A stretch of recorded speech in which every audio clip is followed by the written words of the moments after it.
Good evening. Sorry, we're getting a little bit of a late start. We had a Q&A this evening regarding the budget. So welcome to the regular meeting of the RSU5 Board of Directors. Today is Wednesday, April 27th, and we are at Durham Community School. And I am your Vice Chair, Beth Munson. Michelle Richardson is excused this evening. So we have everybody except for our students in attendance. So we will get started with the Pledge of Allegiance. I pledge allegiance to the flag of the United States of America and to the republic for which it stands, one nation, under God, indivisible, with liberty and justice for all.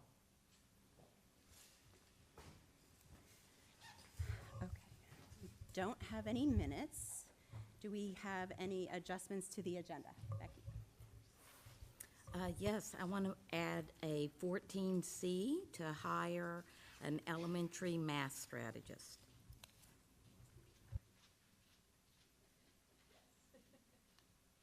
Okay, thank you. All right, and we'll move on to the good news and recognition. Okay, we don't have our student representative, so yes, Will Pitton, our principal of Durham Community School, will go ahead.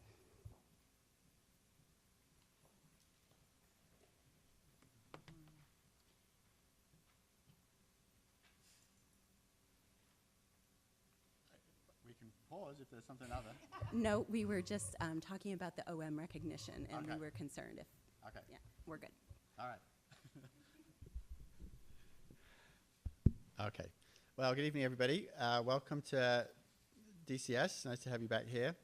And I know there's going to be another piece, I think, about Odyssey of the Mind, but one of the pieces we wanted to start with, we have congratulations to our 3 Odyssey of the Mind teams who participated this year, and I think especially of all years, this is a big year to be able to participate in these sort of activities, and they did very well, as you can see. Of the 3 teams, 2 finished in first place and 1 team finished in third place. And they were very excited, and we're very proud of their efforts and grateful to the families involved, giving up their time to help coach and facilitate these sort of activities. There's a few things we'd like to just highlight with good news and recognition this evening.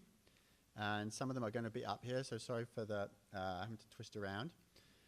We have been thrilled to have performances and performing arts returning to school. So just today we had Portland Stage Company here. That's actually that top photo. They came in and did some work with grades 2, 3, and 4. and as part of that, they then did classroom workshops with our 2nd and 3rd grade. They were acting out and doing readers' theater around a series of stories that the children loved and that were great fun. A couple of weeks ago, we were fortunate to have the UMaine Symphonic Band come to play, which is always a great event because it fills, as you can imagine, a symphonic band in the gym fills the room with noise. But the band leader actually, music is what I meant, yeah, noise, music, you know, it's all performing arts. And but the band leader is a former student of Durham Community School, Durham Elementary School. So it's quite fun. They come by every 2 or 3 years as part of their tour, and the band members generally don't know. And we'll generally start off with, you know, about 44 years ago, there was a first grader sitting right here who decided to try out an instrument and now is blah, blah, blah. So it's great to have them come, and it was wonderful to be able to have the whole group together. We've had drama club performances, talent show. Michael Wingfield is a visiting artist who does a great job. Our 7th and 8th graders have a week-long residency with him. It's around drumming and storytelling, or how the significance of music. I'm getting there. The significance of music and its role in the African New World, and as they would, and they sort of, they really learn a lot about that work, and they then perform for the rest of the school. So it's a great piece of a residency for them, and then a performance piece for the rest of our students. And our younger students come up and do some work with the older children during the week. So it's been great to have these things happening at school again. Our junior play and senior play were great fun, and all the cast did a wonderful job with that also.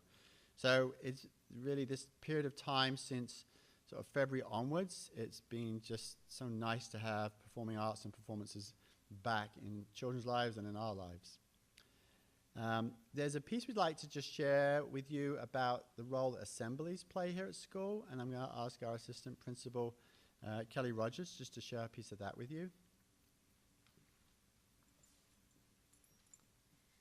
So, hello, everybody.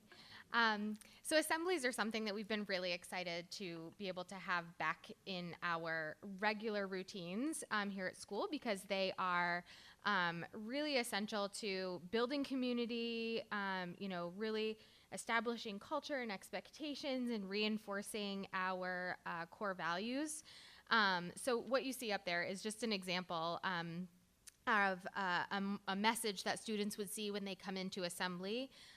We try to model our assemblies after the responsive classroom morning meetings as much as we can, but they're very specific to the time of year or what they're learning about in guidance or a theme that may have come up in the grade level. And really work to inspire some thinking around, there's always a question that students have to consider that they end up sharing with each other, like, what is one of your favorite springtime activities? So it's really works to also build relationships across the class and the grade level. So as I mentioned, the structure, this is just sort of what an assembly plan looks like. So kids come in, we have a welcome with the message up. We always do a fun greeting, which is all kids are greeted. This one we did like a double air high five. And so it's just kind of like, hello, second graders, like this. And then they say, hello, Mrs. Rogers. And then they do it to each other. So it's just good some good interpersonal work.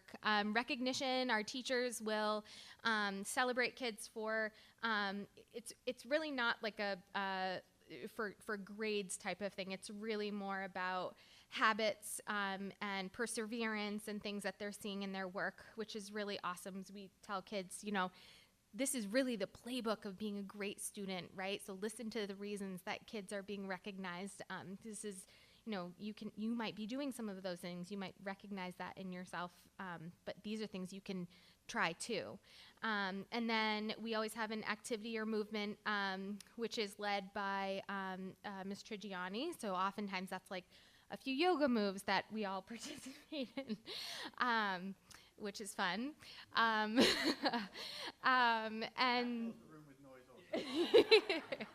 crack.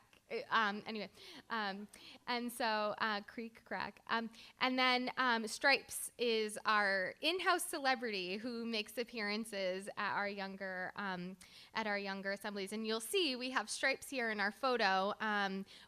Stripes has a mailbox in our primary wing.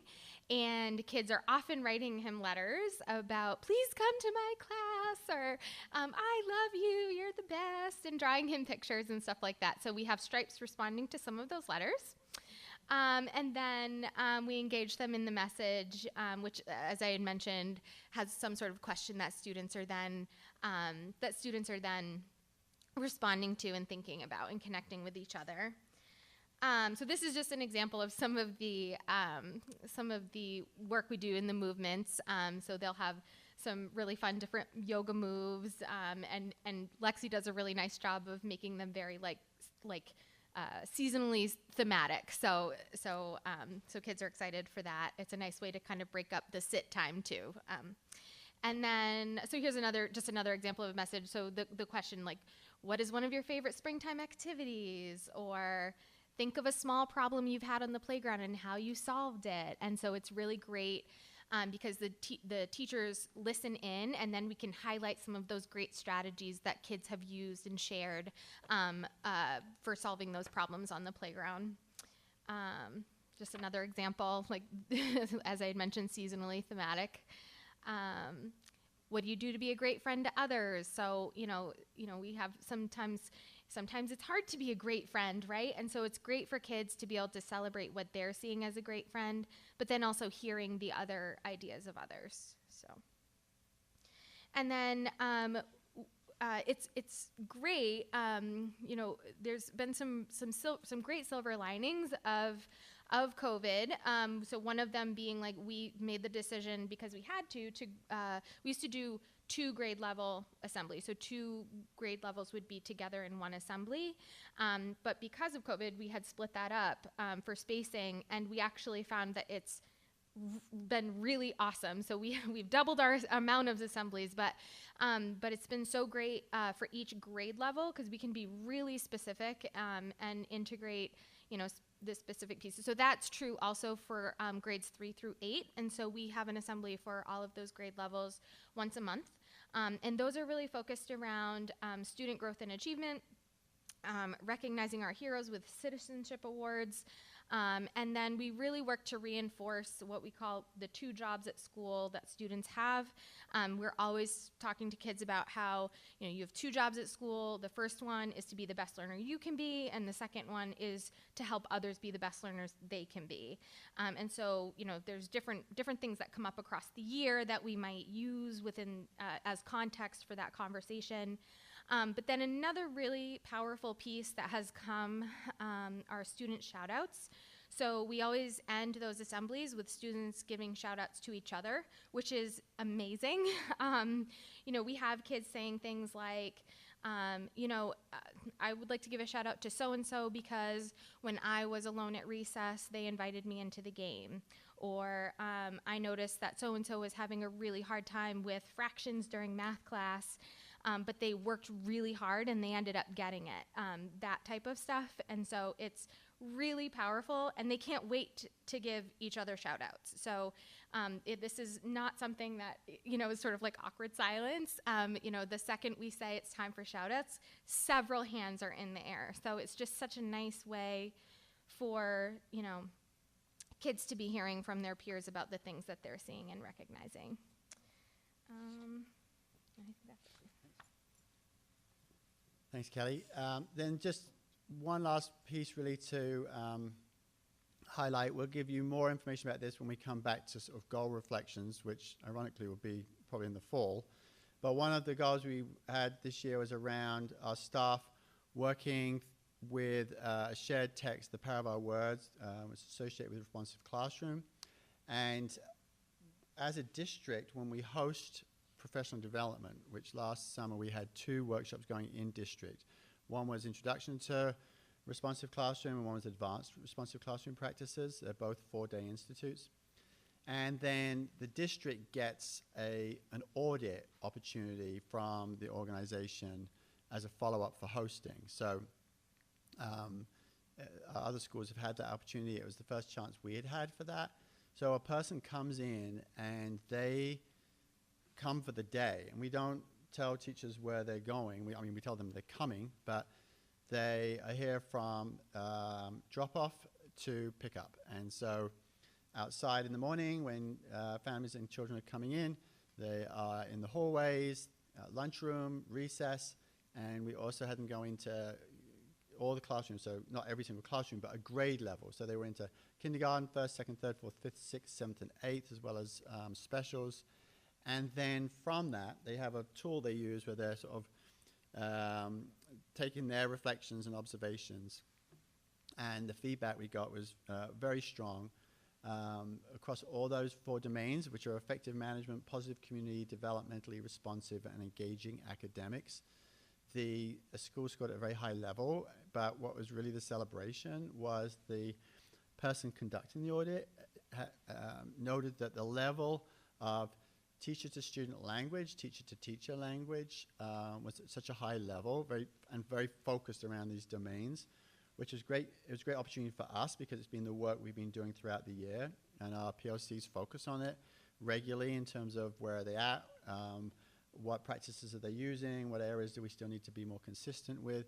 So to have an outside set of eyes come in and give some objective feedback was really helpful. And there was definitely some also feedback there which will help us grow. But to have that strong sort of reinforcement of how the work has been acting out was great for us to get. And then the last piece I just wanted to share with you was when we conduct interviews, we have student ambassadors give tours to candidates. And although we tend to just steer them towards a part of the building, so if it was going to be second grade, for example, we'll say, make sure you go down to the K2 wing to introduce, you don't want to spend all your time upstairs. I mean, it's not where the person would work. But then the children really take control of it after that, and obviously it depends on the candidate and the questions they may ask. So generally when we then meet the candidates, we're like, how is the tour? And sometimes we have to go find them because the children are taking them on like a bonus tour. I'm like, okay. And we've had feedback before where candidates, oh my goodness, it was amazing. One of the times a student had taken this particular candidate down to where speech and language pathologist works, and he's like, and this is where you get support with speech and language, and if you get the job and you're here at 10 o'clock on a Tuesday, you'll see me. And we're like, okay. But at a recent visit, the candidate said to us, so I had a great tour. It was wonderful to hear from the students and their experiences at school. And she said, you know, at one point we went down and the students identified, oh, in this room is bridges, and the candidate was not quite sure what that entailed, and so asked, well, what is bridges? And the student response was, well, if someone makes a poor choice, they can come down and work it out, and, you know, we all make poor choices sometimes. So it was just nice that there was no judgment associated, and this is not from a child who may actually utilize bridges, but the piece for us was that there's no judgment to that there's actually an empathy, which is obviously one of the core values, towards how, you know, how we support each other, regardless of kind of what those pieces may be. So that is a sort of slightly rushed, extended good news and recognition. That's great. Thank you both for that wonderful good news. And we have Brady that's joined us, our student rep, so we will circle back and ask if he can give us your student report. Yeah. All right. So the high school's advanced theater class will be performing A Midsummer's Night Dream this Saturday at 7 and then Sunday at 2. Tickets are on sale now online, and I believe you can get them at the door as well. The Freeport Running Boosters are holding their Tortoise in the Hare race for the first time in 2 years this Sunday at 9 a.m. So anyone who's feeling like getting active, go join that. Our spring sports seasons have started over break, like the regular games, practice started before that, but then our girls lacrosse team is actually playing on the turf right now. And then also since October, the high schools had 3 students participate in the after-school ACE program, which is for students interested in pursuing careers in architecture, construction, and engineering. And then a week ago, Mia Hornshaw-Bear was recognized for her hard work in the program and then received a $2,000 scholarship. And then we had 2 students at Region 10, Bobby Strong and Devin Russell, receive the Outstanding Students for the quarter. Great. Thank you very much. We have some other recognition that we're going to table? We'll table that. Okay. Yeah, I think, what's that? Well, go ahead, Becky. Yeah. I would recommend that we table the recognition of the OM group, so maybe there was a miscommunication, or we can just do that at our next meeting. Okay, all right. We will I'd table. rather the students be here. Right, we want to recognize the students when they're actually here, Yeah. if we can. All right, so we will move on. We'll table that at this time, and that brings us to our first public comment. And if you have a public comment, we ask that you come to the podium, keep your comments within 3 minutes, and yeah, oh, and state your name and what town you live in. So if anybody would like to make a comment.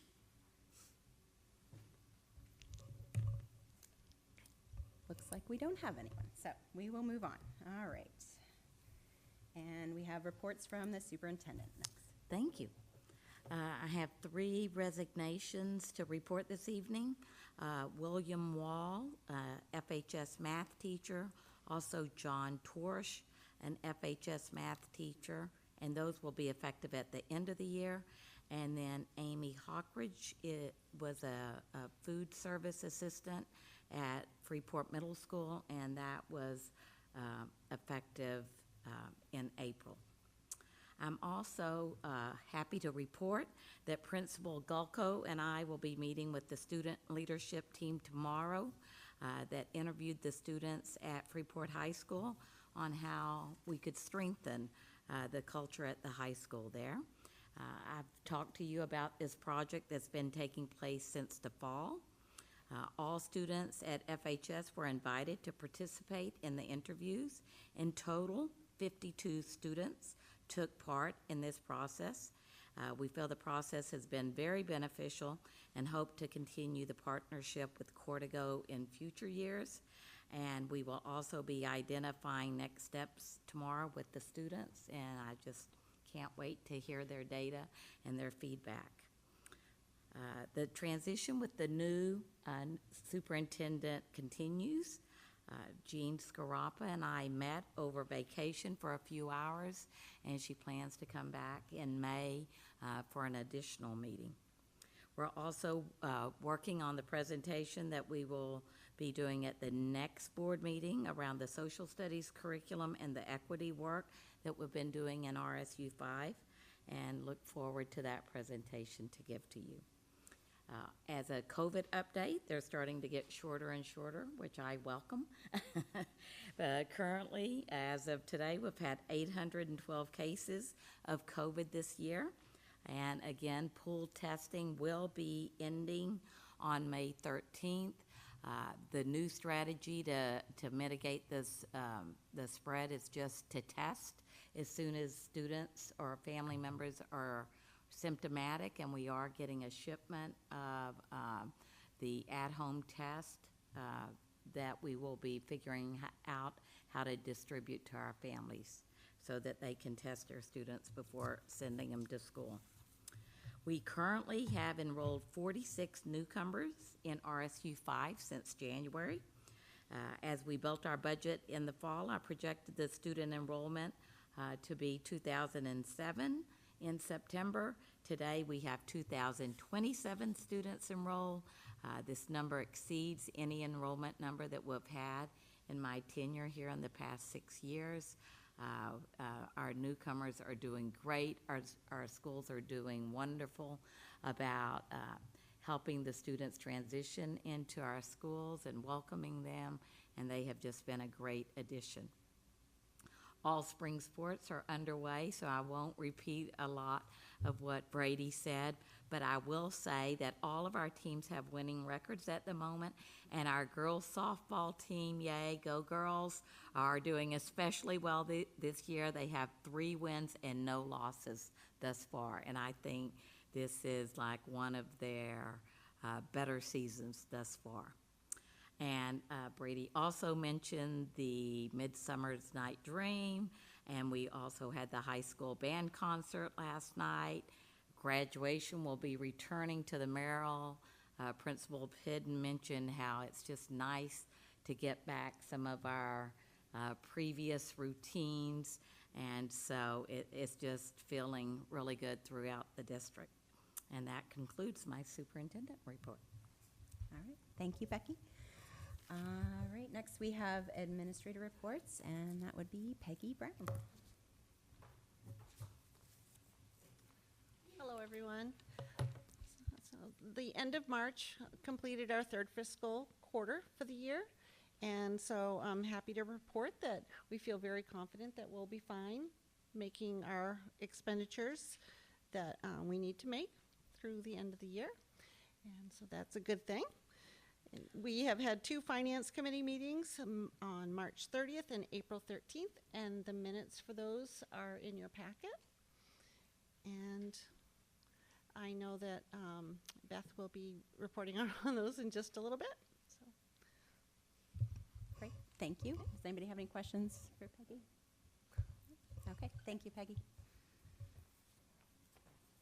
All right, now we'll move on to board comments and committee reports, and we have board information exchange and agenda requests. So I'll see, does anybody have anything? Looks like no. All right, then we will jump on to me for the finance committee report. So as Peggy said, we had a couple of meetings. We had an extra meeting as part of the steps that we're taking to make sure we don't have the same error that was made a couple of years ago. So we spent a couple of hours, the finance committee, going over all of the numbers and double checking and rechecking, and so it was a great learning process for me, who has not done all that before. So I was happy to have that, and the audit was completed and submitted. There were a few things as far as process that she felt we could improve. So she's met with Dr. Foley, and we're going to work on those. And we have a contract for the cost sharing work with Suzanne Bowden. So that is very exciting as well. So that is about it. And I would take any questions if anybody has any.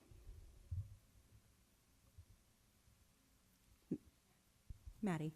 I'm just wondering about that timeline for that cost-sharing work. So when she says she's going to do this work in January, meaning begin it, complete it, present it, all in the month of January?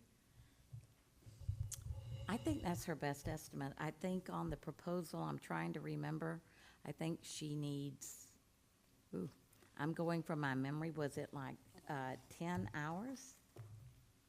Do you have it? I love Beth because all things, oh, look at this, amazing. 40 hours total, so I think she is planning on doing that all in the month of January and then presenting to the board. Ollie? So as initial steps, that sounds wonderful because she'll do all the work and present. Is she going to be available to take feedback from the board? Because she will present, but I doubt that the board will automatically accept her recommendations. There'll probably be tweaks and questions and maybe reworks depending on what she comes up with. So I hope that she's allocating enough time to work with the board after she makes her presentation. Yes, I can clarify that with her. What I told her that you were wanting is for her to take a look at things and review it without input and then come to you with the recommendation. So I think that is her plan, and I don't think she's necessarily coming to you with like one recommendation, but I think she'll talk you through, and then I do think it'll be the board's work to kind of discuss that and see which one they want to go to. But I'm sure she would also, she's very, very knowledgeable. I think she'll be able to answer your questions. Thank you. And I was just going to say on the proposal that she had sent, she allocated 5 hours towards the presentation and recommendation. So I think that that's probably, she's including some time for that, I would hope. Yes, Maddie? I think the question I have is, are there any hours that she's allocated for the potential for, if we ask her to then do a little more, if we have questions or we say, what if you did this? Could we, what if you, I don't know what it could possibly be, but what if she gives us 3 recommendations and we say, we kind of want to see what it might look like if you married part A of recommendation 1 and part B of recommendation 3, what would that look like? Is there any time for that possibility? I do think that's in the 5 hours, because I can't imagine her coming to a board meeting for that long. So I think that will be like the input, and then she goes back to do something like that, and then maybe re-present. Thank you. I'm trying to make sure that we prevent any scenario where she says, and I'm done, and we're like, but we're not done. That's. I will give her that warning. And if we go longer than she is allocating time for that, there's a good transition of all of her work so that someone can follow up and run additional scenarios for the board if needed. Okay. Any other questions? Finance? All right. Okay, we'll move on to policy. Candy? Okay. Yes. We met on April 1st, but we've had some communication over email since then. And we will be meeting again on Friday morning. So one of the policies that's on your second read was one we discussed, public participation at board meetings. And you'll see in what you have in your packet that there was an addition that we talked about over email.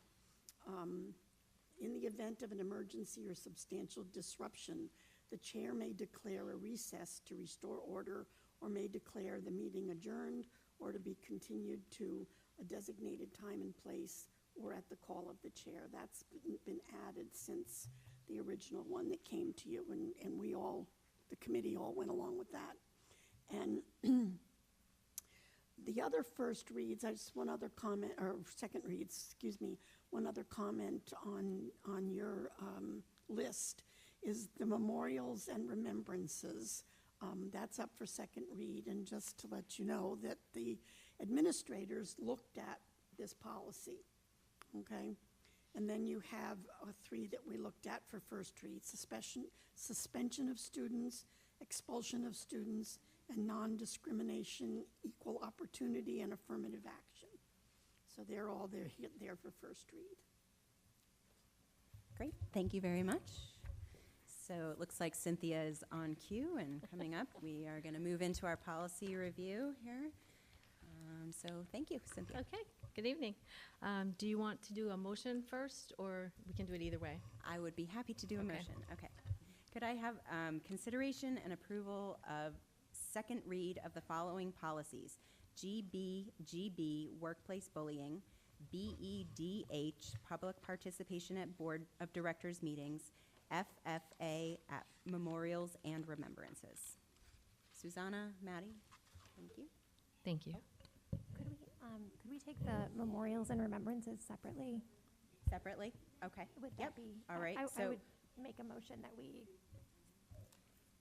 approve GBGB. Do you want me to make that motion, Beth, and then a second? So, Do you want me to make that motion that we approve GBGB and BEDH, and then someone else can make a motion for the other one? sure. Is that okay? Yeah. I move that. All right, so we'll take the motion for the first two, the GBGB, workplace bullying, and the BEDH, public participation at board of directors meetings. So Maura, can I have a second? Susanna, okay.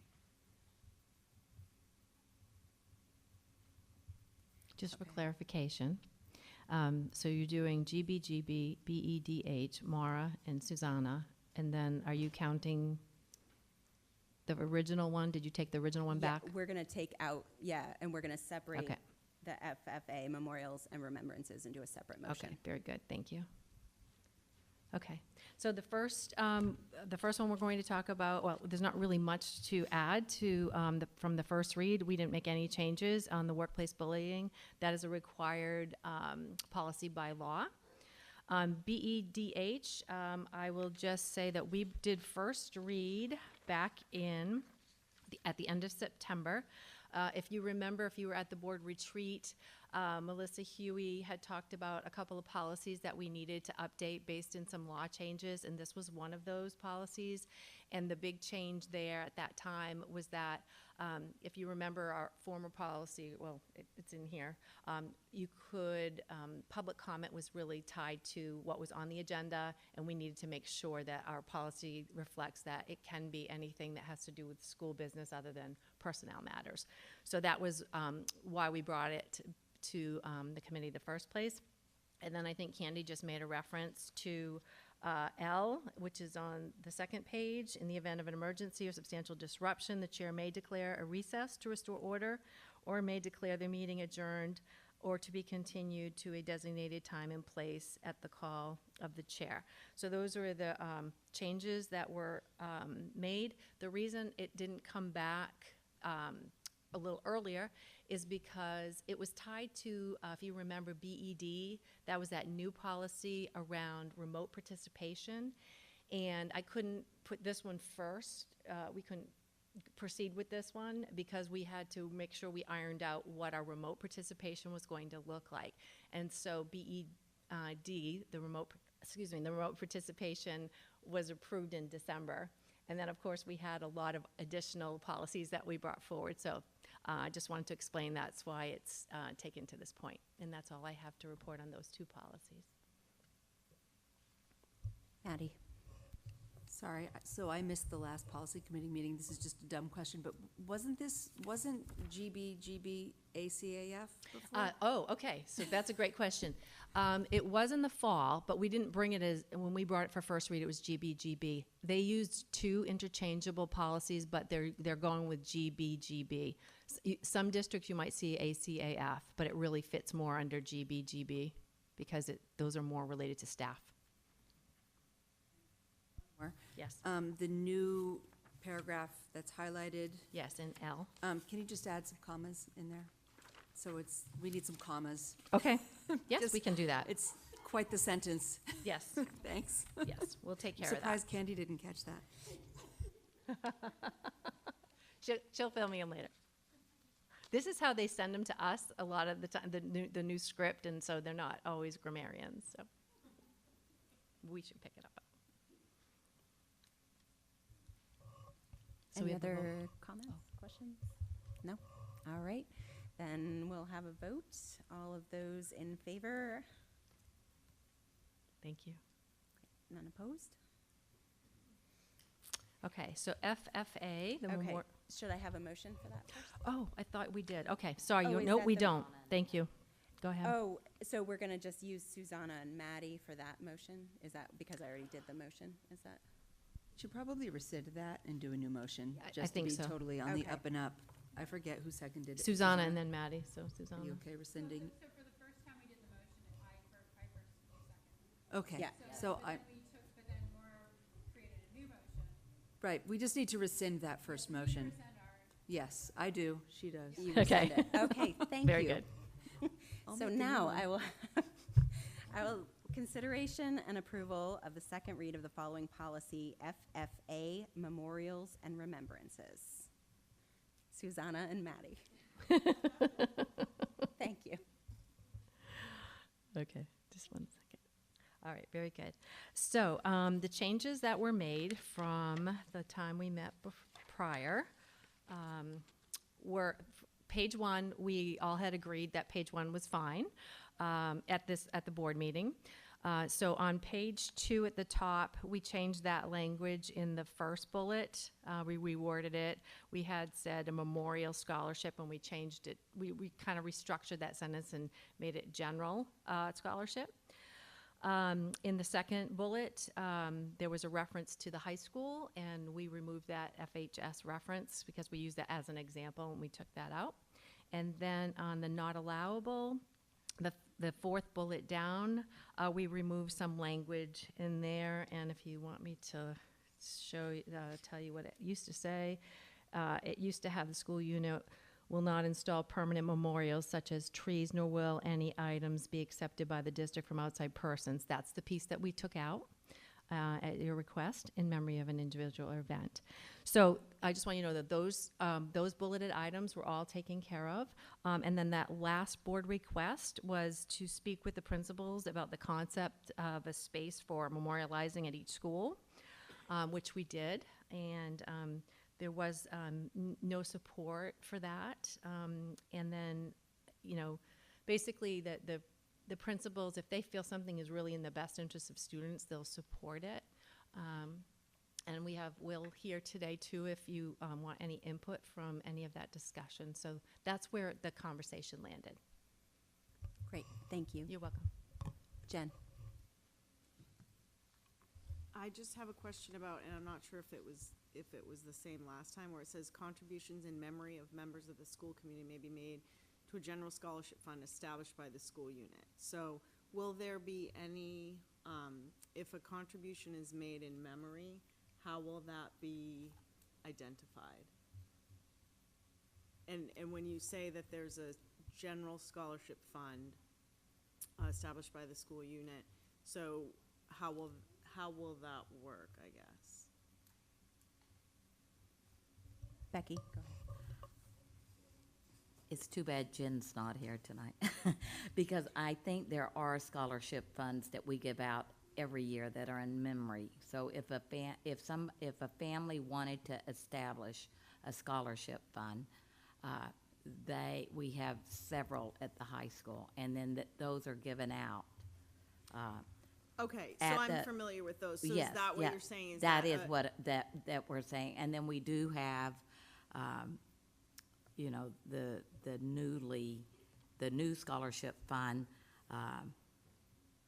that the Freeport High School Scholarship Fund that people can also donate to and have that be a part of that bigger fund. So that would really be up to the family. There would be a few different choices. Right. I guess what I was wondering with this one that you're speaking, I understand the one that they can create. Yes. But when they make a contribution to a general fund, will there be some record somewhere of donations in memory of for this particular general fund? Yes. Okay. Thank you. Polly? Thank you. So following up on that question, I'm still not clear. Are scholarships then made in memory of with names of specific staff or students? Okay, because that isn't clear based on this sentence. What I read here is that families, friends, whoever may contribute only to this general fund. It doesn't say anything about the possibility of memorializing anyone in any fund specifically. So I think that's just wording that could be added to clarify that. Okay, and I would say, if we're gonna do that, I would rather not do that, because then we go back into the equity problem, than if we allow specific students to be memorialized and they get a lot of contributions and others don't. I don't see the equity in that.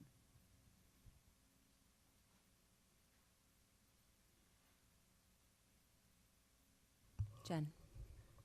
So I'm in the same vein as Vali is. I'm confused because I do know that there are scholarships that exist that are specific to students that attended RSU5 schools. So I'm having a hard time thinking that we can deny if someone wants to create a scholarship in memory of an individual that wants to give money to one of our students. So I am with Vali on, depending on how everyone looks at that and views that, I do feel like it needs to be more clear. If there's two avenues that you can not create a scholarship, if there's an avenue to create a scholarship, and then there's another avenue to just to give to a general scholarship, I think we need to identify both of those avenues. Maddie?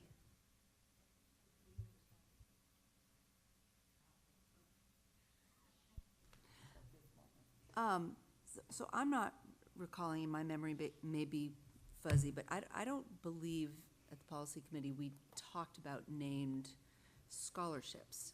I believe our conversation was always about something physical, like with a name on a plaque or a building, a cornerstone or something. There are scholarships, named scholarships, and there are even named sports awards in memory of students. But those aren't physical, tangible things, unless, I don't know if they're, probably on an award that a student might get and bring home with them, but not on school grounds. And I'm just thinking about what you said, Valerie, about equity, and I think we do really want to be mindful of that.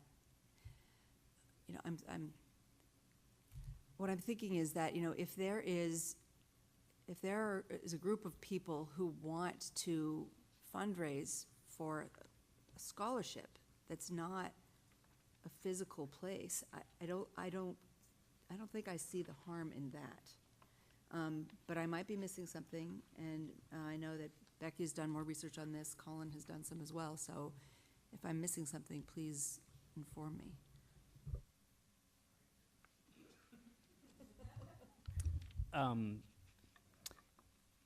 Yes, we did not, let me put it this way. in my research, I was not looking into the question of named scholarships. This particular board member was not made aware of any named scholarships that existed at the school. So that was not, I wasn't considering that just as part of the committee in terms of what might be grandfathered or what might be continued. I think I'll speak for myself, the current policy that we're looking at does not refer to named scholarships. It refers to a general scholarship. So if there's another question around continuing a current practice, again, that I was not aware of, then we should have that conversation. Jill? One question, do we have a general scholarship fund currently?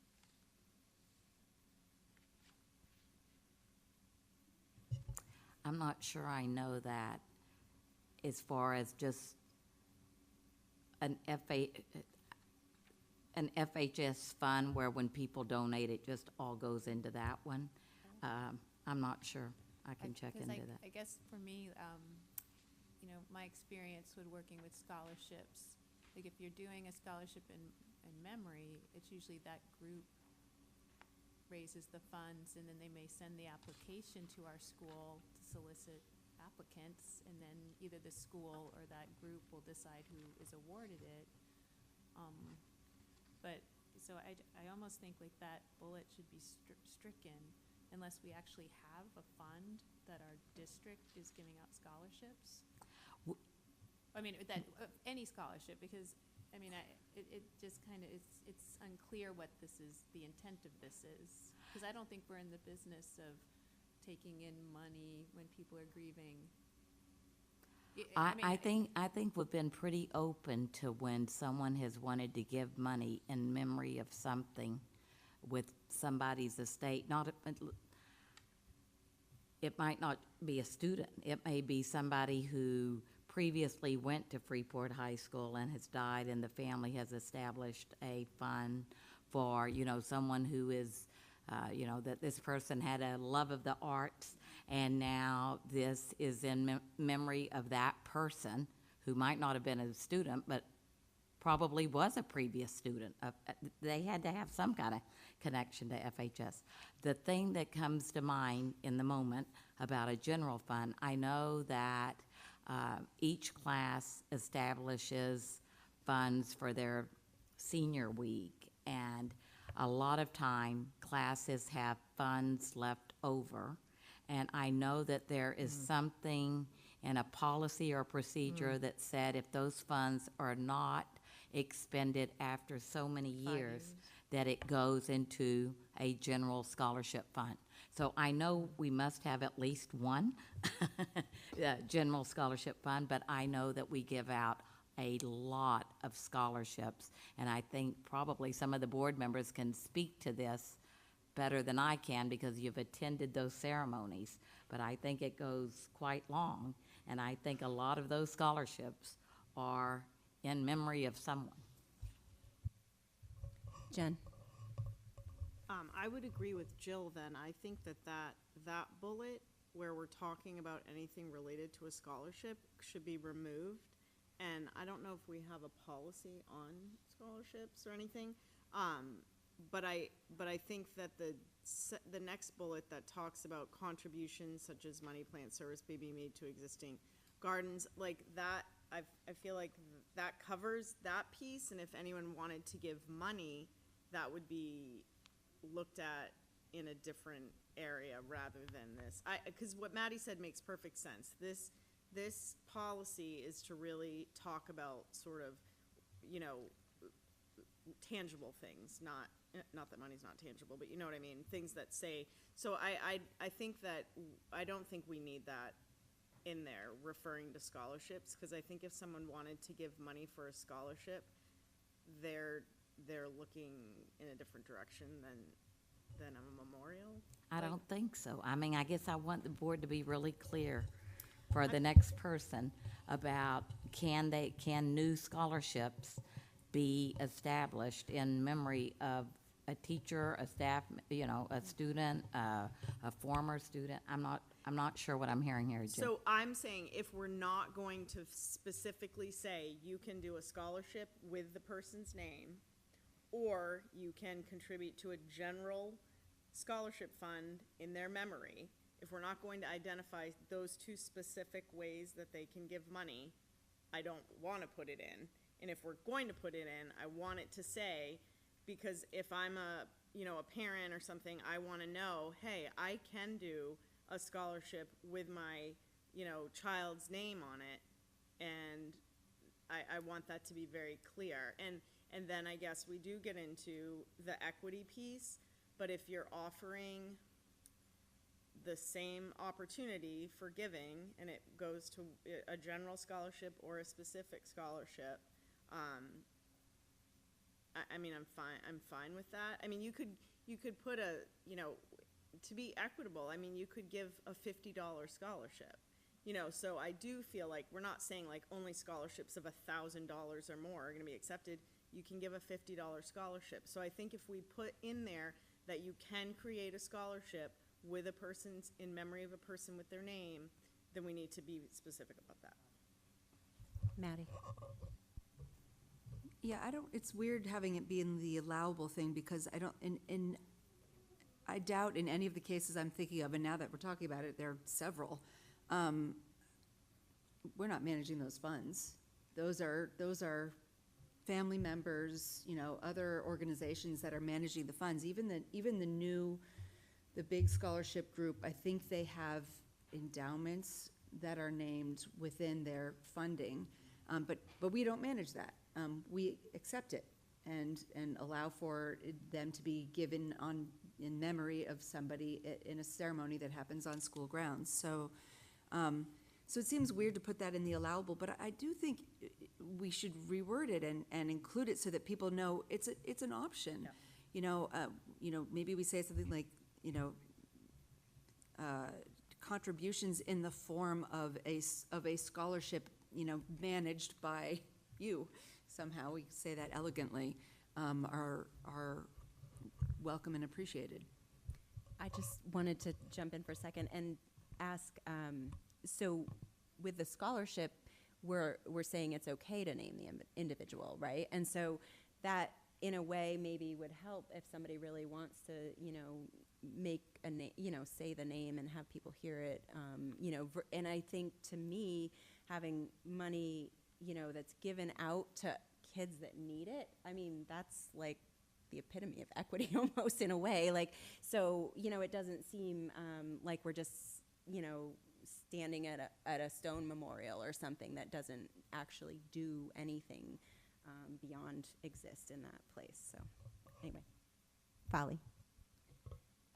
I'm agreeing with Jen that we need to be specific about what are the options. I have also a question. If we don't have a general fund, scholarship fund, we should start one right now before we approve, or at least before someone needs to use it, which could happen any minute. Yeah, so we should have it as we approve this, or very shortly after. And I also was wondering, what are the uses for that general fund? Do we need to say? Is it just scholarships, that general fund? Does it say that it is just for scholarships? It doesn't say. Well, I'm thinking that's a scholarship fund. So they're all Based upon the 5-year, Okay. it goes into this fund, right, Okay. from the previous classes. Okay. And my other question about the equity of the named scholarships. Is there any way that for families who want to establish a scholarship but don't have the funds, the school can provide some seed money to start that scholarship? If we're going to give someone an option to name a scholarship, I feel as though everybody should have that option, if that's the only way to name their loved one. Well, I think that for people who want to do that, they could start a GoFundMe page to say, I'm establishing a scholarship. And you see this all the time, people that are doing something for a charity, and will you please donate, for my birthday to this charity or this fund. Interesting enough that you bring up that point, because I just sought legal advice in the last couple of months around this issue about whether the board can vote to give a particular scholarship funds.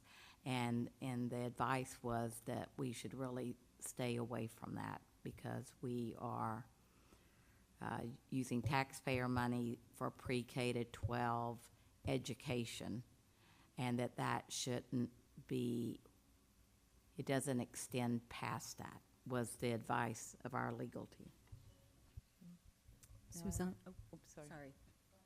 And finish. Yes, the last question I had, who administers the general fund? Because that So, would be under the purview of the RSU, so do we have staff who would be designated to? The take in high school applications? manages a lot of that, but a lot of the scholarships also are managed by somebody else. But the newly established one that you're all aware of, Jen Gulko sits on that board as part of that process. But I can get more information around that. Because this would be a new one that we don't have yet. This general scholarship fund. We do have all these scholarship funds that different groups administer, and we have the Fred big Right. one. I'm not convinced that we don't have a general one, but I'll Also, check on we may that. have one already. Yes, Oh, okay. because I'm thinking that that's where that extra money from the classes, because that's written into the kind of protocols that after 5 years, unspent funds will go to a general scholarship fund. So I feel like we have one, but I don't know that for sure, and I'll check on it. Susanna? Yeah, I'm feeling like I just completely forgot, I just lost what I was going to say. But I think, certainly saying here that we have a general scholarship fund, we do need to make sure we have one before this policy goes into force. The second question is just building on the idea that, or the second point, this policy was put forth with the idea of really tangible memorials and things rather than financial aspects. Do we need to exclude scholarships from this and maybe have a point of, for interest in financial scholarship contributions, please see a scholarship policy? Because we may have other things about how, looking into the equity of scholarships, how those are, I don't know if we have a policy that deals with scholarships, and maybe that would be a way to sort of pull this apart, because certainly that point is quite vague. And whether, even people can give money to a general scholarship fund in the name of somebody, which isn't necessarily, the awardee of that doesn't necessarily know whom that their money is honoring, but it does let parents, family, friends, whomever feel that, they may not have enough money they feel to contribute to a scholarship, develop something, but they can still do something in the name of their kid or in the name of a kid and have that recognized, at least internally. And so I don't know if there's, any space for anything like that. Yeah, but I guess I'm just wondering if we need a more general scholarship thing. And maybe it would be worth including somehow in something of that sort, something such as, crowdfunding to develop a scholarship would be encouraged or something, because that's something that, for a lot of people, they wouldn't even think of. And it would just be like, well, I don't have money for a scholarship, so that's, rather than, I have this passion and I'm going to make it happen. So I think that it would be nice to really provide those options, especially when you're talking about families and friends who are grieving, somebody. They're not necessarily in that state of mind where they're going to be thinking about all of the, it would be nice if we can do some of that legwork. So that's all. Maddie? I was actually going to suggest that we pull that second to the last bullet out of the allowable section and just add a new section before grandfathering that says scholarships, and it would have 2 bullet points, and one of them would be about the general scholarship fund, and one of them would be about school principals can put you in touch with a process for beginning a named scholarship. Colin, did you? Yeah, I guess, I think I agree in spirit with that. I think not that I want to make more work for my own committee, but I feel that if there's a separate policy FF for naming facilities, I feel like there probably ought to be a separate policy that outlines in much greater detail than a 2-bullet point presentation of actually what we're talking about, because this was made. We talked at a fair point in a fair bit of depth about the question of equity in relationship to naming facilities, but that's a pre-existing policy that we were working in the context of, and we were not given the remit to rework that. So I don't know. I think that I guess I would also just say that I think if we're, I don't know. I guess I'll just say that by the way that this current policy is worded, to quote the policy, the purpose of this policy is to set forth guidelines for responding to the death of a student or staff member, period, end quote. It does not refer to physical memorial. It does not make any exemptions for something in concept versus something tangible. So I think we just, I'm being honest with myself in saying that was not the spirit in which this policy was created. And I think if we're making that distinction, then we need to make that distinction actual in language. Mara? I'm still struggling with a couple of things around this policy, and I want to thank the policy committee for all your work on it. It's a difficult policy, I think, to figure out, and I know we've talked a lot about it and put a lot of thought into it. So thank you for revisiting the language. So 2 things. One, the scholarship point, I agree that something needs to be clarified, but I guess I'm getting hung up on the fact that we don't really have any involvement in administering the named funds, and we're more just allowing them to be presented, right, at the school, these named scholarships. And other than that, we don't really have any involvement in them. We're not awarding them, we're not administering them. So I sort of feel like we could almost just say, under allowable, the presentation of named scholarships and awards is allowed. I don't know how else you would want to address, named versus unnamed scholarships or all of that. Maybe there needs to be something around that too. But I feel the only thing we're saying we're allowing is for a scholarship that's named after somebody to be given out, within school. Is that? No, we definitely award a lot of scholarships. So the guidance counselors, the principal, So we're involved, more that involved than they're that? involved in Oh, okay. deciding who is They are. receiving the scholarship, Oh, okay. right? Okay. Thank you for clarifying. Then maybe it's something else there. I don't know, instead of presentation. Anyhow, my other concern is still around the types of contributions that we're allowing, and I think I would still like to see us accept broader contributions than what we have under there, under allowable, like artwork or a bench or something in the memorial garden, or, I don't see any harm in that. So that's all. Jen? It sounds to me like, especially after listening to Colin, who I know worked on this policy, that maybe it needs to go back to that policy, that group. I think we made a lot of good points. I mean, if maybe that committee, if they have any additional questions on what they want for direction. I don't feel like we need to do this quickly, so I feel like we need to take our time on it. Bali? Yeah, I definitely agree that needs to go back. I also agree that this is not just about physical contributions. I mean, a lot of the allowable bullet points refer to non-physical contributions.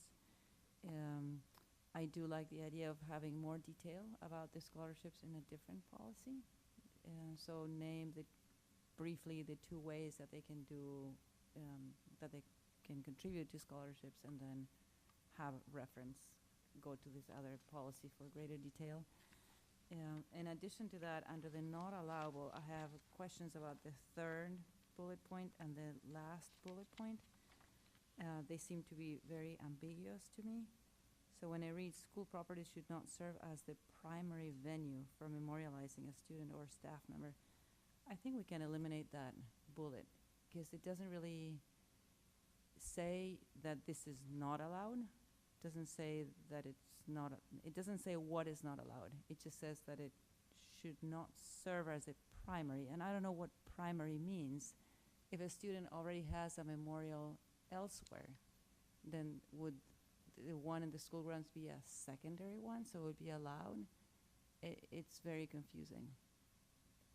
So that's one. The other one, the board regards the use of district property for memorial services as generally inappropriate. Well, what does generally mean?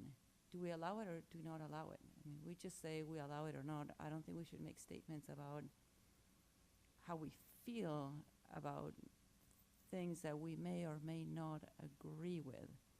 I think the purpose of the allowable, not allowable is to be very clear about we either allow it or we don't allow it. But I don't think we should be engaging in statements about feelings. Susanna?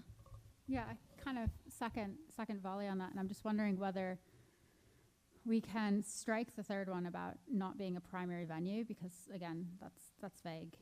But then have something a little bit more nuanced in the final one about district property, school property, and just say something about school property, district property is, I don't want to say generally inappropriate, but something about memorials should not, put it bluntly, should not be on district property without prior approval or something. Or if there's some way of, I mean, capturing what you're saying here about any such request will be considered.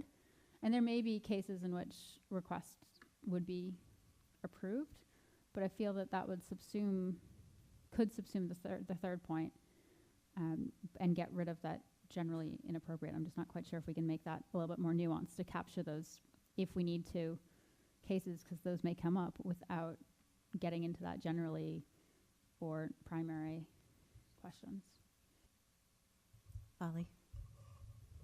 I mean, I haven't read for this meeting KF, community use of school facilities, but does it address memorial services specifically or not? Because if it does, then you can just say any request to use district property for memorial services will be considered in accordance with board policy KF, and leave it at that, and just end the sentence the way you have it there.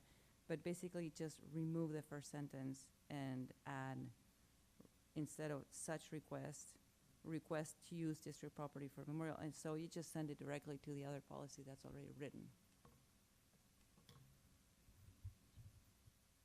Brady, did you? I guess I just had like a different question. It's the fourth bullet on the not allowable, and it was about permanent memorials in regards to art in schools. I was wondering if like murals that a student creates in memory of something else, if those are put up, do those count as permanent memorials? Because there's been art up in the school for like the entire time for like 6 years, and like do those count, and would those be allowed under this?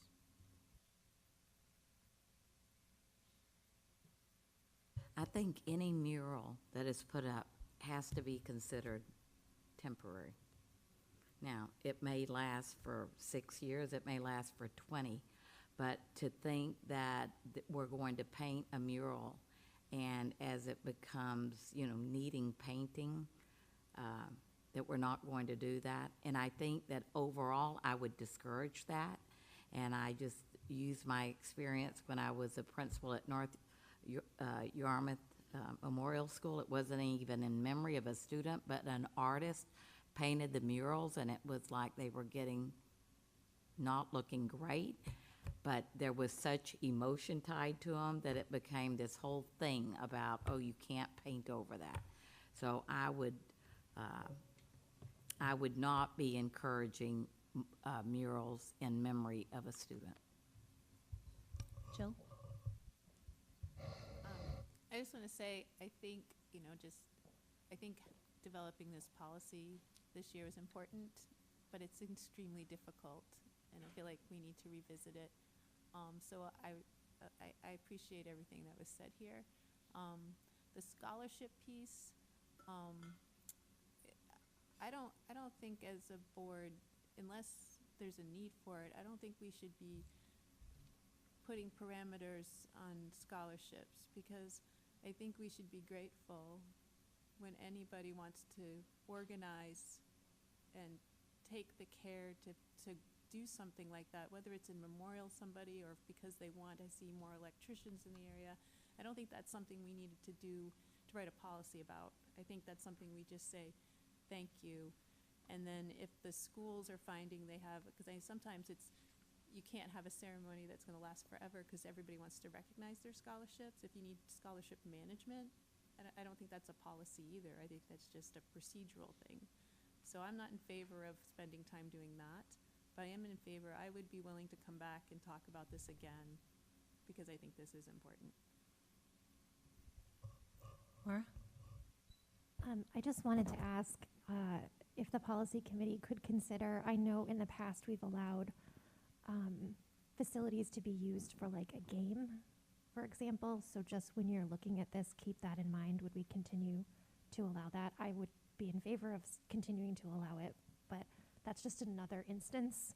Like, it's one thing to have a candlelight vigil or a memorial service or something like that and say we're not going to allow a memorial service per se on school grounds, but would we allow use of our facilities like our athletic fields or whatever? And I'm not sure in that circumstance if it was rented, if it was paid or unpaid, but just something to think about that specific circumstance if folks want to use it. And then the awards thing as well, maybe we want to specifically say it's allowable to present awards. Just another thing, if that's happening in our schools, and I'm not aware if it is, I think someone mentioned it, if awards are being given out with in memory of whomever, we might want to address that in the policy as well.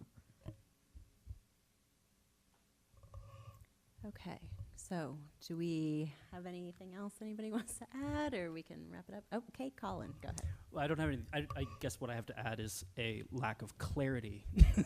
on what this Get board lots is of asking notes. us to do, because I think, yeah, but I mean, my general understanding is the request is to get it right.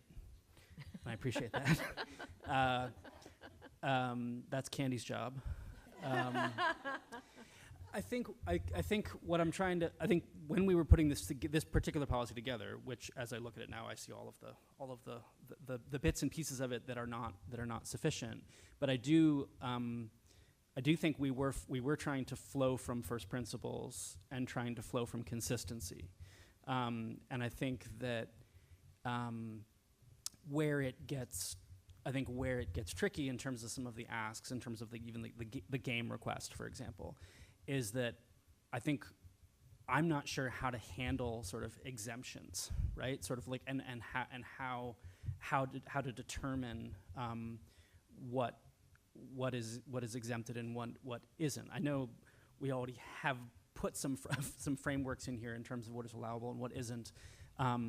But I guess before I'm able to, I think, participate in further committee conversations about it, I think I need a better understanding of what are the principles that we're being asked to consider as we go through and say and further refine what is allowable and what isn't. Because I currently don't have an understanding of how to do that. I have no opposition to the idea of allowing for a game, but I don't understand how I would structure the logic of making that determination. And I think just to Jill's point, I totally appreciate I also want to have a spirit of gratitude in relationship to the scholarship, but I think where the hiccup for me on that is, again, that I was on this committee and I was not aware of this being something that was practiced by the RSU. I don't currently know how I would get access to that information. If it is being partially administered by the RSU, I don't understand why it would be exempted from a policy. if we're using taxpayer staff time to work on such a practice, I just, again, I don't, I'm having trouble just understanding how we'd make that distinction. And I think, again, that would fall just in alignment with the FF naming facilities, because that's similarly, if someone wants to donate a new gym, wonderful, but there would be guidelines around how they would do that and how they would name it. So I guess I just need some more guidance in terms of how to do this. I think Candy and Maddie and I would have a great time hanging out again on Zoom, but we'd like some more guidance. Jen? I'm just wondering if guidance would be to kind of dial everything back and look at this policy as physical memorials on school property, and start there, do a policy that specifically talks about physical memorials on school property, and that's the policy that we work on right now. I feel like we're probably now trying to put too much into one. Becky? I think this is a sample policy we were given, No, right? we created this From lots of research that was brought to Oh, the. okay. All right. We had a sample policy, but it was just like one little reference, and Okay, so this you've is nothing expanded. like the sample policy. Okay. So I think what I have heard this evening is that there's confusion around the scholarship, which I think we can get a lot of questions answered and bring that back to the committee and to the board. We can bring Jen to And the so meeting. we have, I feel like Cynthia and I have research to do there, which I don't think will take long. And then the other two areas that I heard that there should be discussion on the policy committee about would be on the last page with bullets, the third bullet under not allowable and the last bullet. So to me, that's where I think we should start. But that would be my recommendation. Maddie? Yeah, thank you, Becky. I agree with that, and I just, I believe the purpose of policy is to, I can't say this, our job is not to get in the way of Becky and her team's administration of the schools. And the temptation in policy work is often to do just that. And it's to try to solve every problem that we can possibly think of, which is what this has been an exercise in since it began. So I appreciate Jen's recommendation. I do feel like that might be pulling back a little bit too much, because when we discussed this at length, because part of what we're trying to deal with in this policy as well is how to deal with the immediate aftermath in a tragic event. Just give some general guidance. But I believe this policy should not be so prescriptive as to not allow our administrators, with the guidance of the superintendent, to make real-time decisions that are nuanced. They're going to be nuanced because you can never anticipate exactly what's going to happen. So I'd like us to start with what Becky has just talked about, and I agree. I don't think we need to spend time on a separate scholarship policy, but I think we could add a couple bullets that sort of let people know the resources that exist, and leave it at that. Bali? And to answer Maura's question, I believe there is a policy about rental of. Yeah. So it Use will of be facilities. it will be good to go to that policy and see what it says. There's 'Cause no it may already reference. be covered. It may say memorials are allowed or are doesn't. not allowed. It doesn't say anything. No. Okay. I just looked while you were. Oh, okay. Well, for that policy, then that may be something that needs to be added to the rental, the facility rental policy, not added here necessarily. Maybe this should say the same as this one does, refer to community use of school facilities, and we can refer those questions to the policy on the rental of the facilities. I will give you two examples of, and I feel like there's probably more. I think we do use the facilities when we are, and I think you see this throughout the state, when there's a tragedy. And I know that in the case of Steele's death, that we opened up the cafeteria. We provided, a place for grieving there. I could tell you that when Principal Wilhoit died, that her service was held in the FPAC. So that has been what has happened previously. That those are a couple of the examples that I can think of off the top of my head. So I'm not sure why we would, that has not been problematic in my 6 years here. So I'm not sure what, I think we're trying to address a problem that has come up, but I think the use of facilities is pretty well outlined in our facilities policy. Okay, so does policy committee have what they need-ish? With more research on forthcoming from Becky and Cynthia. Okay, all right. Thank you very much, everybody, for all that. Oh, wait, you got one more thing? Okay, So Paula. do we need a motion to table this? Because there's a motion on the, Yes, there is a motion. so Thank I'll you. make a motion to table this one. All right, do I have a second to table? Maura. All right, and all those in favor of tabling? Okay, everybody.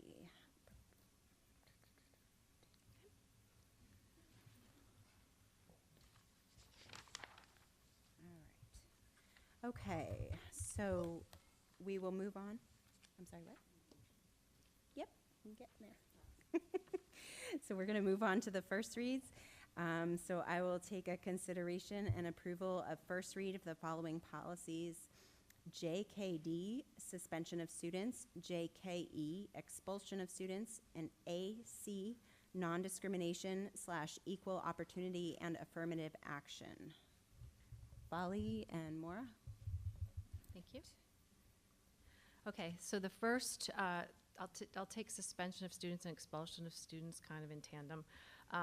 Those are both presented before you. You can see they were just done, reviewed last June.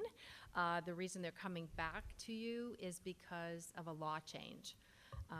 So there's a lot of things that are now not allowed for students in grades 5 and below. So you can see the paragraph that has been added at the top, or the second paragraph of suspensions. What stuck the policy committee on this language for the suspensions was the last sentence, but that is in law and it needs to be there. I did inquire about that sentence, and I did get feedback from Drummond Woodsum. So that last sentence is any suspension of a student in grade 5 or below cannot be longer than 3 days, and that's referring to, I should start at the beginning of that paragraph. So it says students in grade 5 or below cannot be given an out-of-school suspension, and it says except when a student has violated the Gun-Free Schools Act or presents an imminent danger of serious physical injury to the students or others, and it is determined that a less restrictive interventions would be ineffective.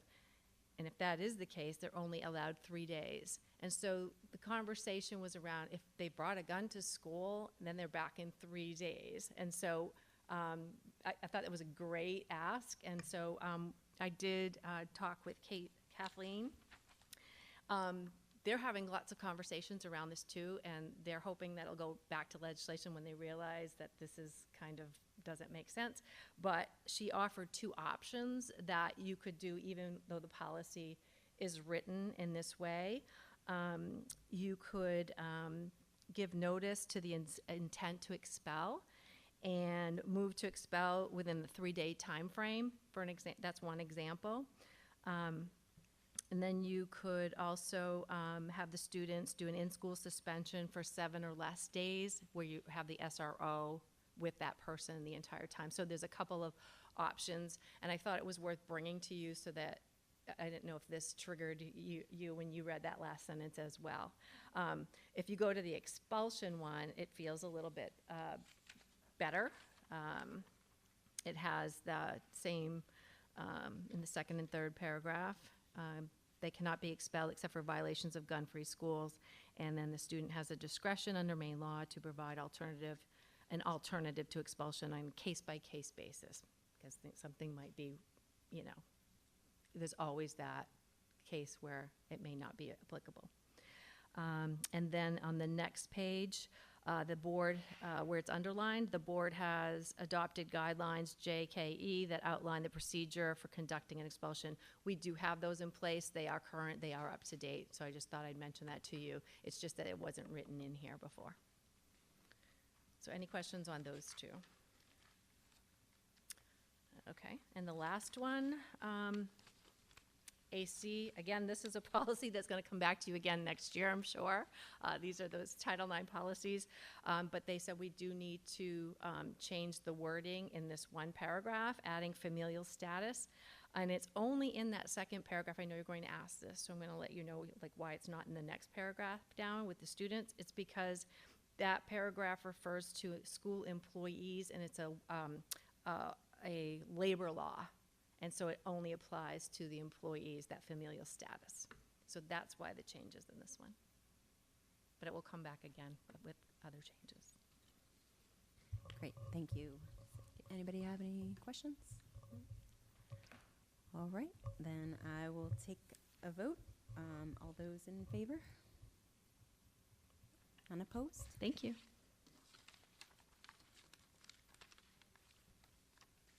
Okay, so we don't have any unfinished business or new business, so we're on to personnel. So I will take a motion for consideration and approval to employ a director of instructional support for the 2022-2023 school year. Jen and Susanna, thank you. Thank you. We have concluded our search for the next Director of Instructional Support. We received 10 applications and chose the top 4 to interview. We had an initial interview team of 12 that was reduced to 11 due to one of the members having to drop out due to a death in their family. There was unanimous support for our top 2 candidates, and the top 2 candidates then had a second round of interview, which included our new superintendent, Jean Scarapa. From that process, I'm very excited to be recommending June Sellers as the next Director of Instructional Support.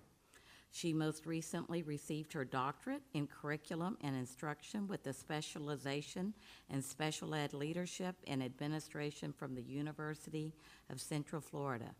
She also has a master's degree in educational leadership from Stetson University and a master's degree in exceptional child education from the University of Central Florida. She currently is the Director of Instructional Support in MSAD 33 and in the Madawaska School Department.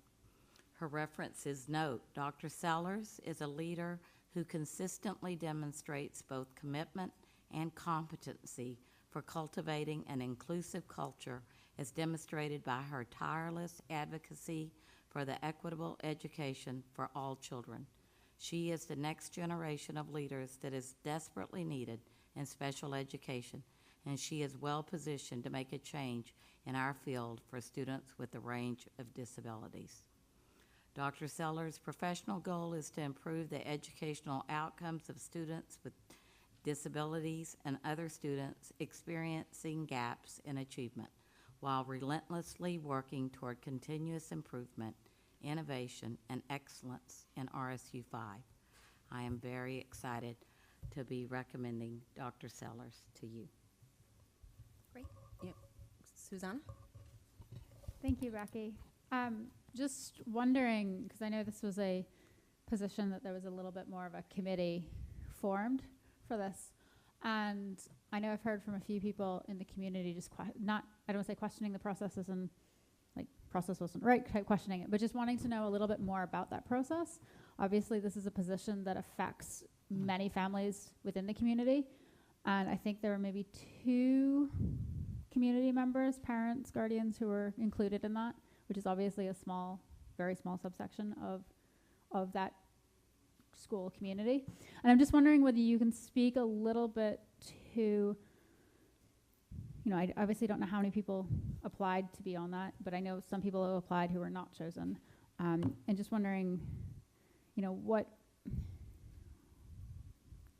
not necessarily who was chosen and why, but what were those committee members, what were you looking for in this position? What types of experiences? Obviously, students with different forms of learning needs have very different experiences, and educational support people have come from different specialties and all of that. And just wondering if you can talk a little bit about what you were, looking for in this person, and maybe a little bit about that process. I do know that there's a policy, and I referred some people to that policy about how these things happen.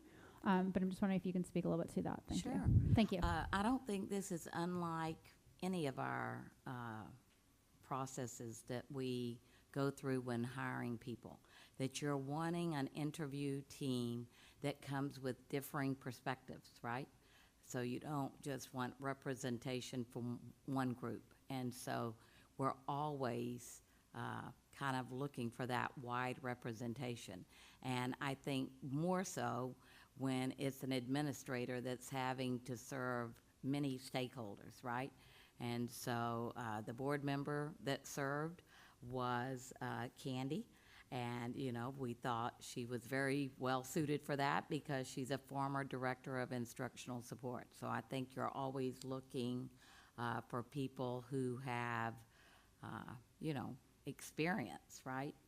So when we're doing a building committee, if we have more people that are interested than we have spots for, you're looking for who can bring something to the table that we really need when we're going through that process. And that's exactly what we're doing in this case. And we always want, we love it when we have more people wanting to do something than we have positions for, rather than, oh my goodness, we still don't have a support person. And so now we're having to go out and tap on shoulders. And in this case, there was just a lot of interest around this committee. So we're just really looking for differing perspectives and to ensure that all groups are represented, and yet to have a committee that's still manageable. Are there opportunities, obviously not now, but in the future when committees like this are formed, for people who aren't chosen to still weigh in? I mean, can they, even if it's a simple email to you saying, here's what's important to me in this position type thing, are there opportunities for that? Or is it really, and maybe that's not, doesn't get into a discussion because they're not brought into the discussion, but just wondering whether. Well, I think, we're always open to feedback. So if somebody's wanting to say, hey, as you're looking for, but when we're,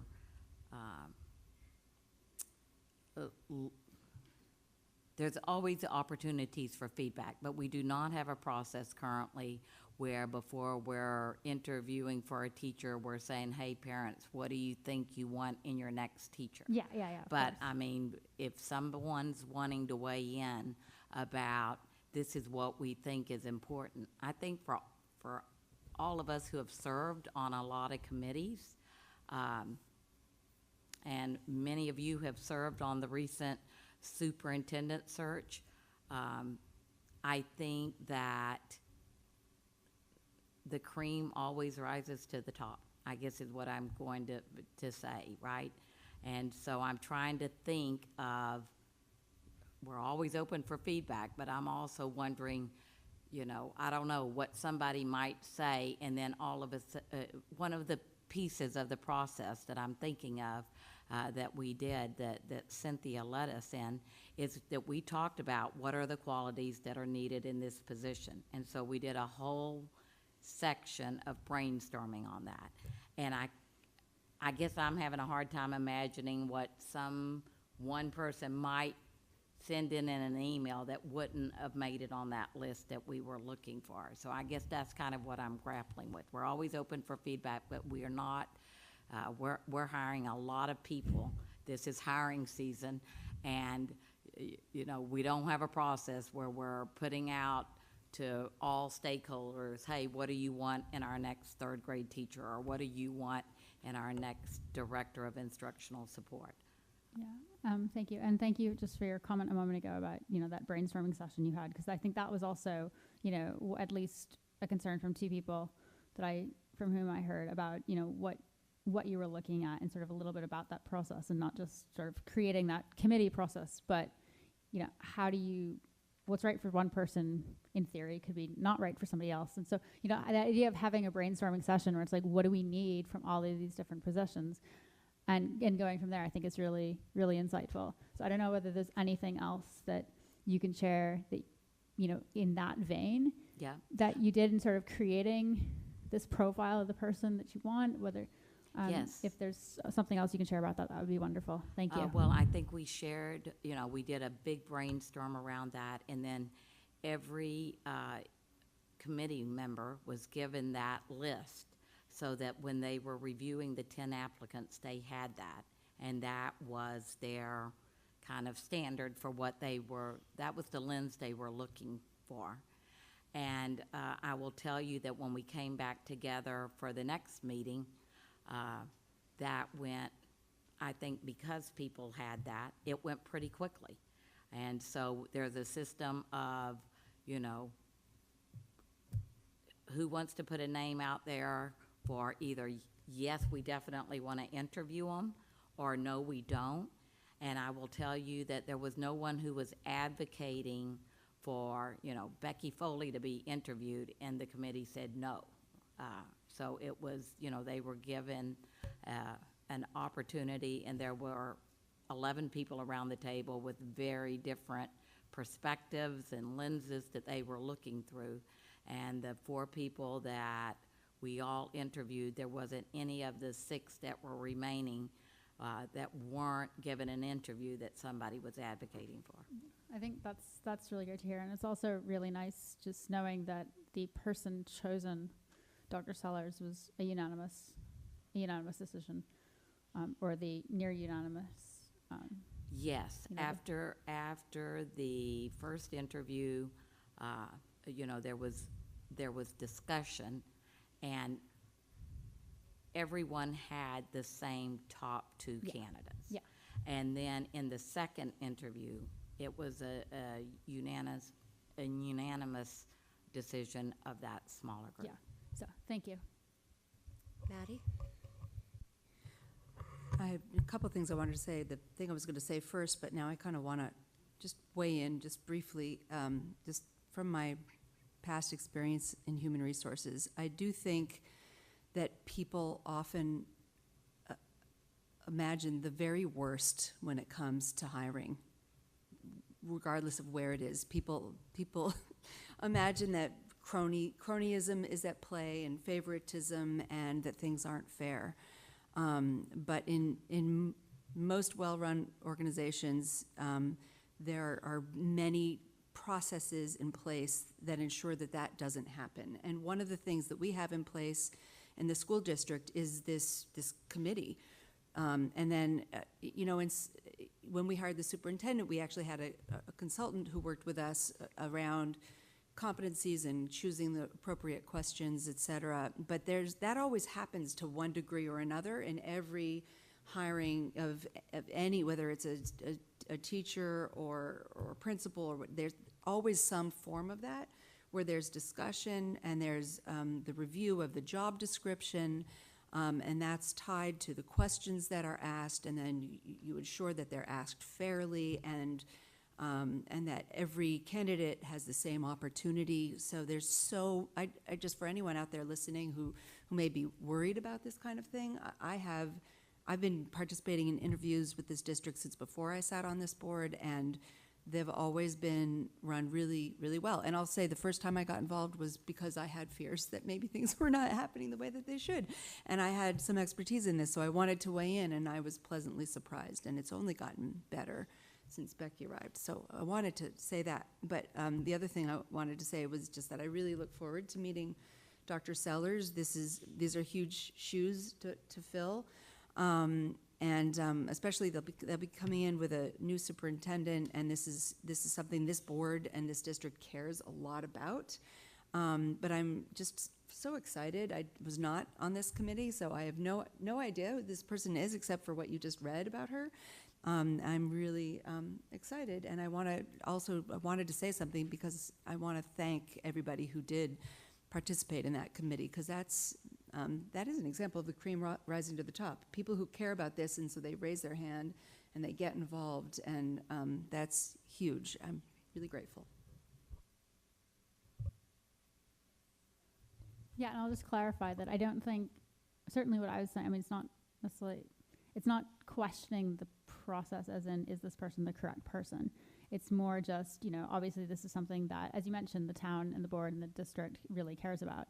And there are people who, for various reasons, were not part of that and just don't necessarily understand or necessarily know. I mean, the process isn't completely transparent. There are a lot of confidential questions or issues. We don't know who those, I know one candidate out of 10, that's what everybody who's not Kendi, who's not part of that knows.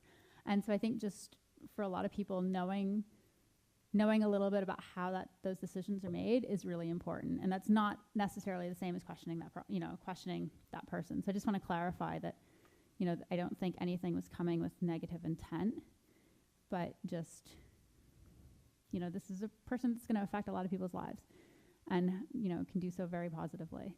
So it's sort of out of that, passion and care. So, but yeah, thank you, Candy, and for everybody on this, because that's certainly somebody who, will be affecting the district very significantly. Okay. Anybody else have anything? Colin is playing with his pen. It looks like he's putting his finger up. Okay.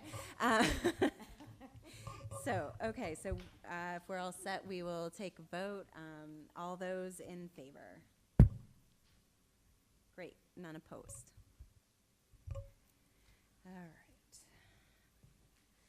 All right, so we're going to move on to the next one, which is the consideration and approval to employ a social studies teacher at Freeport High School for the 2022-2023 school year. Mara and Maddie, thank you.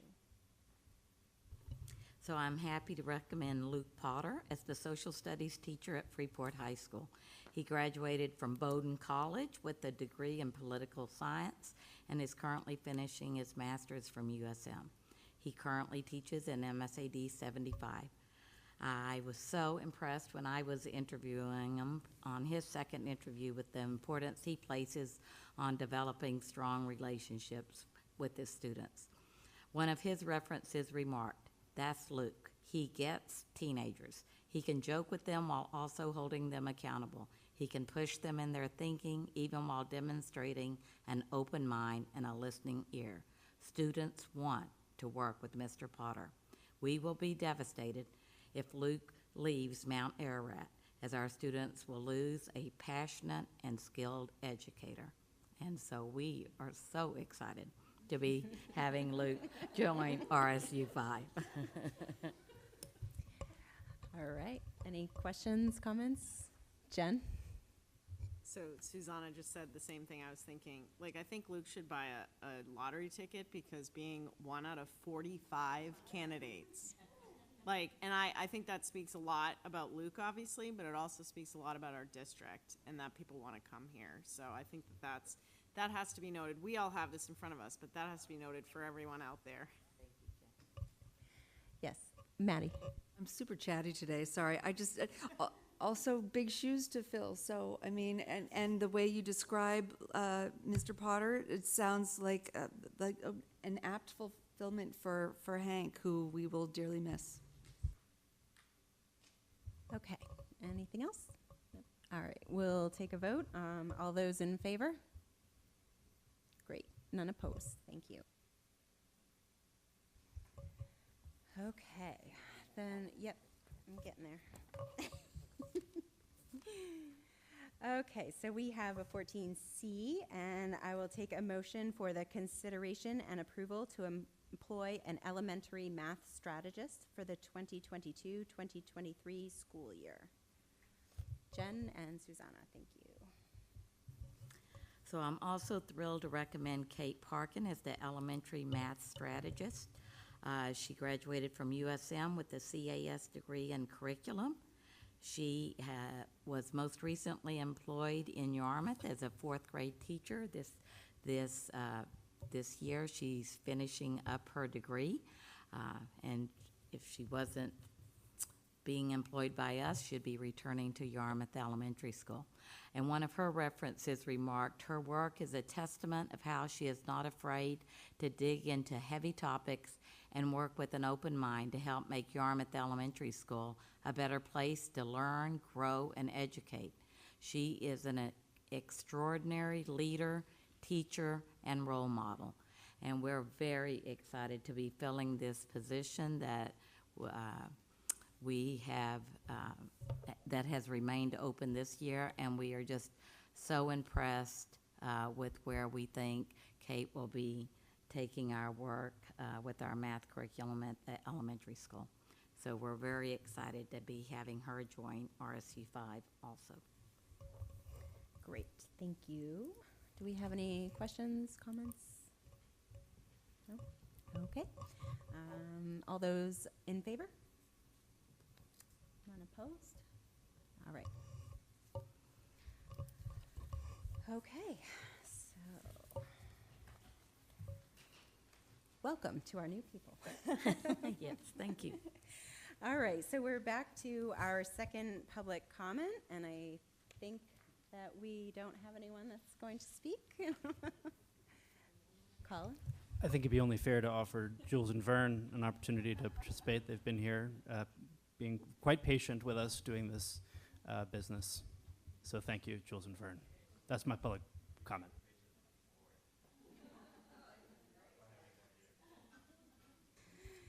Okay, so seeing as we have no public comment, I would take a motion to adjourn. Maddie and Vali, all those in favor? Great. Thank you very much. Have a good night.